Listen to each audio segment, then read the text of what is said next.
Hello friends, मैं doctor Salim सानी, आप सभी का स्वागत है मेरे यूट्यूब चैनल पे। दोस्तों, आज हम बात करेंगे फिस्टुला के ग्रेड 2 के बारे में। लास्ट वीडियो में हम लोगों ने फिस्टुला के ग्रेड 1 के बारे में डिटेल में पूरी जानकारी जो है कैसा ट्रैक जाता है इसके बारे में डिस्कस किया था। आज हम लोग बात करेंगे फिस्टुला यानी भगंदर के ग्रेड 2 के बारे में, कैसा ट्रैक गया रहता है इसके बारे में डिस्कस करेंगे। तो मैंने ऑलरेडी आप लोगों को बताया था कई सारे क्लासिफिकेशन, कई सारे अलग अलग साइंटिस्टों ने क्लासिफिकेशन दिया था, लेकिन हम लोग mainly Saint James University Hospital के अकॉर्डिंग क्लासिफिकेशन की बात करेंगे। क्योंकि जब आप एमआरआई फिजियोग्राम रिपोर्ट कराओगे तो इसी क्लासिफिकेशन के अकॉर्डिंग आपके जो रेडियोलॉजिस्ट डॉक्टर होते हैं वो रिपोर्ट बनाते हैं। तो कैसा फिस्टुला का ग्रेड होता है इसके बारे में आज हम लोग समझेंगे। दो सेक्शन में हम लोग समझने की कोशिश करेंगे। इसे हम लोग कहते हैं कोरोनल सेक्शन, इसे हम लोग कहते हैं एक्सियल सेक्शन। ये डायग्राम के माध्यम से सारी चीजें हम लोग सिंपल और इजी वे में समझेंगे। तो शुरू करते हैं। जैसे ऊपर की तरफ आप देख रहे हो, दिस इज कॉल्ड रेक्टम। ये रेक्टम का पोर्शन होता है। हमारे लार्ज इंटेस्टाइन के तीन पार्ट होते हैं, सीकम, कोलन, रेक्टम। इसे रेक्टम होता है। रेक्टम के जस्ट एंड में जो डिस्टल पार्ट होता है, आखिरी का पार्ट होता है, इसे हम लोग एनल कैनाल कहते हैं। लगभग 4 सेंटीमीटर का होता है और एनल कैनाल के चारों तरफ स्पिंटर्स होते हैं। यहाँ पे आप देख सकते हो ब्लू कलर में जो है इसे हम लोग बोलते हैं इंटरनल स्पिंटर, और जो ब्लैक कलर में आप देख रहे हो इसे हम लोग बोलते हैं external sphincter. External sphincter, sphincter का काफी इंपॉर्टेंट रोल होता है क्योंकि ये हमारे एनल टोन को मेंटेन करते हैं। ये ब्लू कलर में जो आप देख रहे हो ये इंटरनल स्पिंटर, ये हमारे मल द्वार के चारों तरफ प्रेजेंट होते हैं और एनल टोन को मेंटेन करते हैं। और इंटर स्पिंटर, ये इंटरनल स्पिंटर और एक्सटर्नल स्पिंटर के बीच में ये जो स्पेस आप देख रहे हो ये थोड़ा सा कॉम्पैक्ट होता है, लेकिन मैंने आप लोग को समझाने के लिए थोड़ा सा बड़ा बनाया है ताकि आप लोग को सारी चीजें क्लियर समझ में आए। तो यहाँ पे ये दोनों बीच में जो आप स्पेस देख रहे हो इसे हम बोलते हैं इंटर स्पिंट्रिक स्पेस, और ये आप जो रेड कलर में देख रहे हो इसे हम लोग बोलते हैं डेंटेट लाइन। इसे हम लोग कहते हैं डेंटेट लाइन। इसका एक और नाम है, इसको हम लोग पेक्टिनेट लाइन भी कहते हैं।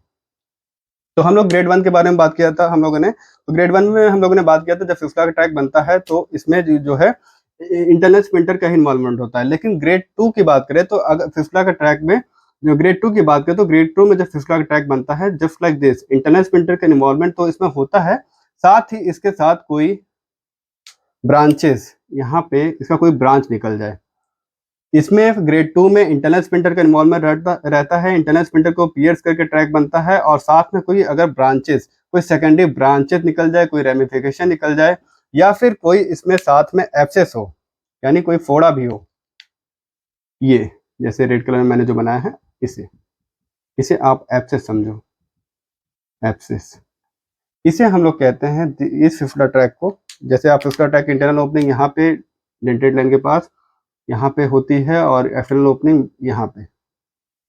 तो ग्रेड 2 में क्या होता है, इंटरनल जो फिस्टुला का ट्रैक होता है इंटरनल स्पिंटर को पियर्स करके यहाँ पे इसमें ट्रैक बनता है, और साथ में ट्रैक के साथ कोई ब्रांचेस होता है, कोई रेमिफिकेशन। कई आप एमआरआई फिजियोग्राम रिपोर्ट पढ़ोगे तो उसमें रेमिफिकेशन लिख के आता है।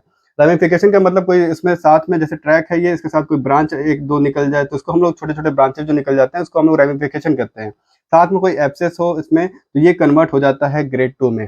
ग्रेड 1 में हम लोगों ने बात किया था, ग्रेड 1 में केवल इंटरनल स्पिंटर को पियर्स करके अगर कोई ट्रैक बनता है तो इसे हम लोग बोलते हैं ग्रेड 1। ग्रेड 1।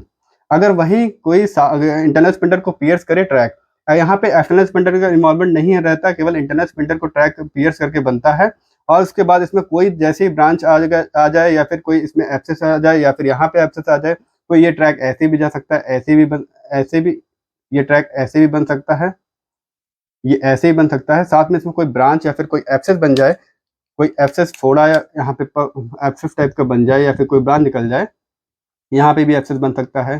ट्रैक में कहीं भी एब्सेस बन सकता है। अगर बन जाता है एब्सेस तो इसको हम लोग कहते हैं ग्रेड 2। तो इसको हम लोग कोरोनल सेक्शन में हम लोगों ने देख लिया।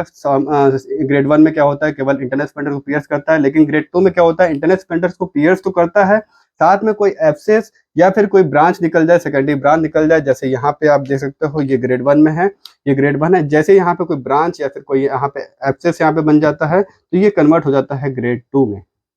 तो ये होता है ग्रेड 2 का फिस्टुला। जब आप एमआरआई फिस्टुला रिपोर्ट कराओगे तो उसमें लिख के आता है ग्रेड 2 का फिस्टुला। तो ग्रेड 2 में ऐसे ही बिल्कुल ऐसे ही ट्रैक बन के आता है। तो ये थोड़ा सा हम लोगों ने कोरोनल सेक्शन में समझ लिया। आप थोड़ा सा एक्सियल सेक्शन में समझते हैं। तो ये आप देख सकते हो, ये लेटर सपोज कोई पेशेंट लिथोटॉमी पोजीशन पे लेटा हुआ है, इस पोजीशन को कहते हैं हम लोग लिथोटॉमी पोजीशन। तो ये हमारा, ये ब्लैक कलर में आप देख रहे हो ये एनस का पोर्शन है, और ये इंटरनल स्पिंटर ब्लू कलर में, और ग्रीन कलर में मैं बना देता हूँ एक्सटर्नल स्प्लिंटर। ये एक्सटर्नल स्प्लिंटर। तो इसमें क्या जैसे इसमें सारी चीजें आपको 3D में जैसे इसमें नहीं दिख पाएंगे, 2D में ही दिख पाएगा, तो आप समझने की कोशिश करिएगा। तो ग्रेड 2 में क्या होगा, यहाँ पे आप सिंपल सा यहाँ पे मान लीजिए एंटीरियर साइड, ये लेट अस सपोज एक ट्रांसवर्स लाइन है, तो इसके ट्रांसफर लाइन के ऊपर के जो एस्पेक्ट होता है इसे हम लोग बोलते हैं एंटीरियर एस्पेक्ट, इसको बोलते हैं पोस्टीरियर एस्पेक्ट।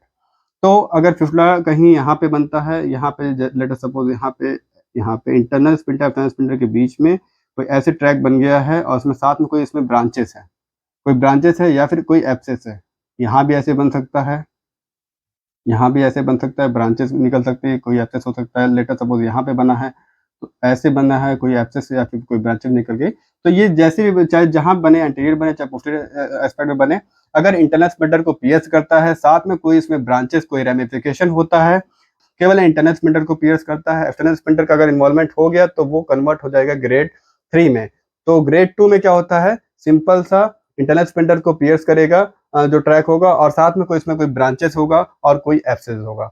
तो ये होता है ग्रेड 2 के बारे में, फिस्टुला ग्रेड 2 के बारे में। जब एमआरआई फिस्टोग्राम रिपोर्ट करा लोगे तो उसमें आपको क्लियर सारी चीजें grade 1, grade 2, grade 3, grade 4, grade 5 जो भी फिस्टुला आपको रहेगा वो निकल जाएगा क्लियर, आपको चीजें क्लियर हो जाएंगी। अगर आपके मन में कोई भी डाउट रहता है आपको फिस्टुला है कि नहीं, तो आप एक बार एमआरआई फिस्टोग्राम रिपोर्ट जरूर करा लीजिएगा, इससे आपके सारे डाउट जो है वो क्लियर हो जाएंगे और ट्रीटमेंट में बहुत आसानी पड़ती है फिस्टोग्राम रिपोर्ट के सहारे, क्योंकि पता चल जाता है इंटरनल ओपनिंग कैसा है, कौन से ग्रेड का फिस्टुला है, कितना समय लगेगा। जैसे ग्रेड 1 जो होता है हम लोग 1 से 1.5 महीने में सही कर देते हैं, ग्रेड 2 को 2 महीने या फिर 2.5 महीने लगते हैं, कभी कभी 3 महीने भी लग सकते हैं, डिपेंड करता है, क्योंकि सबके बॉडी की हीलिंग कैपेसिटी जो है अलग अलग होती है।